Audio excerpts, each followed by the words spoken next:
ആരോഗ്യത്തിനൊപ്പം സൗന്ദര്യവും. സമഗ്രമായ ആരോഗ്യത്തിന്റെയും സൗന്ദര്യത്തിന്റെയും പുതിയ തുടക്കത്തിനായി മട്ടാഞ്ചേരിയിൽ സ്ഥിതി ചെയ്യുന്ന ആയുർസ്പർശ് ആയുർവേദ ഹോസ്പിറ്റൽ നിങ്ങളേവരെയും സ്വാഗതം ചെയ്യുന്നു.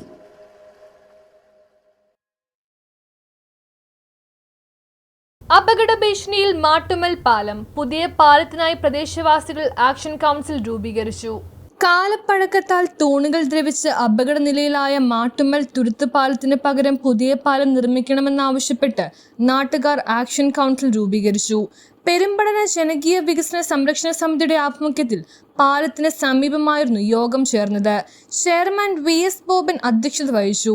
നഗരസഭ മുൻ വൈസ് ചെയർമാൻ MJ രാജു ഉദ്ഘാടനം ചെയ്തു. PS Udayabhanu, KK Abdulla, KK Basheer, PK Soman, NP Thomas, Radhakrishnan, KV Nadesan, ON Bose, Jancy Udayabhanu, Anitha Babu, MT Rameshan, Lali Joy തുടങ്ങിയവർ പ്രസംഗിച്ചു. ഞങ്ങളുടെ അസോസിയേഷനിൽ ഈ ഭാഗത്തുള്ളവർക്ക് ചർച്ച ചെയ്യപ്പെട്ടു.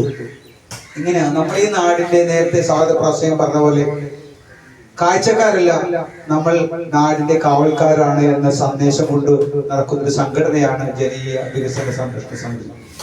അതുകൊണ്ട് തന്നെ ഇത്തരം വികസന കാര്യങ്ങളില് ഗവൺമെന്റിന്റെ ഭാഗത്തു നിന്ന് അല്ലെങ്കിൽ അധികാരികളുടെ ഭാഗത്തു നിന്ന് ഒരു നീക്കവും നടത്തിയിട്ടില്ലെങ്കിൽ അത് കണ്ടെത്തി അത് നേടിയെടുക്കാൻ നിങ്ങൾക്ക് കണ്ടു കാണും. കഴിഞ്ഞ 486 ദിവസം തുടർച്ചയായി പറവൂർ നഗരസഭയുടെ പരിസരത്ത് സമരം നടത്തിയ ഒരു സംഘടന കൂടിയാണ് ജനകീയ വികസന സംരക്ഷണ സമിതി. അതിലൂടെ നേടിയെടുത്തത് 4 ഡിമാൻഡുകളായിരുന്നു.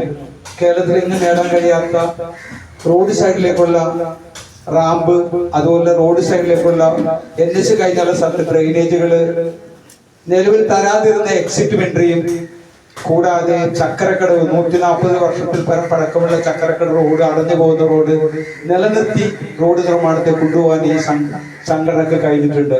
ആക്ഷൻ കൗൺസിൽ ഭാരവാഹികളായി VS ബോബൻ രക്ഷാധികാരിയായും PS ഉദയഭാനു ചെയർമാനായും രാധാകൃഷ്ണൻ കളവമ്പാറ ജനറൽ കൺവീനറായും സിന്ധു ആന്റണി വൈസ് ചെയർമാനായും ജിനൽ CM ജോൺ കൺവീനറായും ON ബോസ് ട്രഷററായും തിരഞ്ഞെടുക്കപ്പെട്ടു.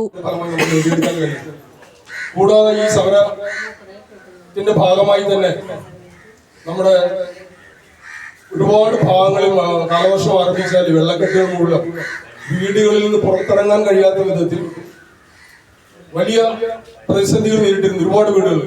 അതിൽ പ്രത്യേകിച്ച് കഞ്ചാപുരം എന്ന് പറയുന്ന സ്ഥലത്ത് നിങ്ങളെല്ലാവരും പത്രത്തിൽ വായിച്ചതാണ്. ഒരു മൃതദേഹം സംസ്കരിക്കാൻ പോലും കഴിയാത്തൊരു സാഹചര്യമുണ്ട്. അതിലും ഇടപെട്ടത് ഈ ജനകീയ വികസന സംരക്ഷണ സമിതിയാണ്. വെള്ളത്തിൽ കൂടി നീന്തിപ്പോയി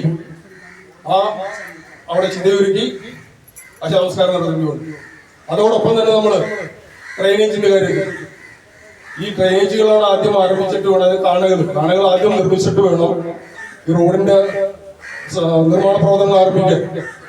അത് ഇല്ലാതെ റോഡിന്റെ പണികൾ ആരംഭിച്ചത് കൊണ്ടാണ് നമുക്ക് ഈ വെള്ളപ്പൊക്കവും വെള്ളക്കെട്ടുകളും വരാൻ കാരണമുണ്ടായത്. News bureau, Paravur.